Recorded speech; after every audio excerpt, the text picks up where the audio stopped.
Hey, everybody. Welcome to the second part of our little series called The Journey to Freedom. Today we're talking about explanation needed. In my religious journey, which by the way did not lead to freedom, my expectations were largely unfulfilled, as I told you yesterday. Now, don't mistake me, there were a lot of good changes in my life.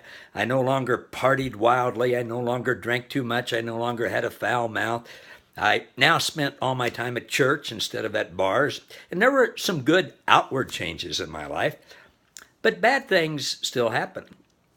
Car wrecks. I was officially disabled for a couple of years. Broken relationships, financial setbacks, premature deaths to close friends and relatives. Things that I prayed for didn't happen.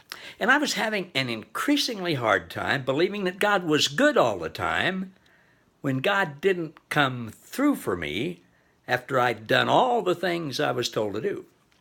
I started becoming really uncomfortable hearing, teaching, and believing that God was good all the time.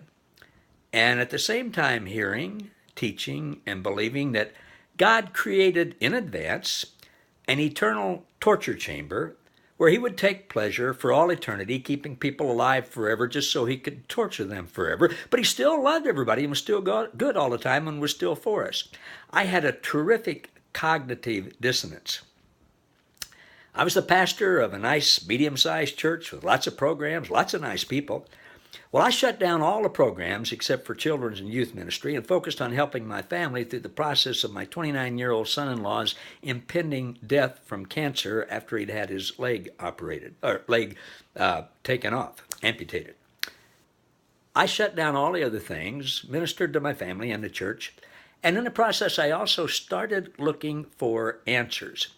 I needed explanations for how God could be love and good all the time and still not feel or seem to be so good or so loving.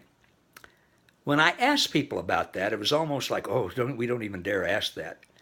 But the few times I did, the answer I got was, well, God's ways are higher than ours, and we can't understand them. And if God says he's good, but tortures people forever, then he must be good and there must be something we don't understand. Well, there was something we didn't understand, all right. I didn't know it at the time, but I set to find out. I wanted an explanation. I got it. This ends up with good news. Join me tomorrow. Thanks for watching, everybody.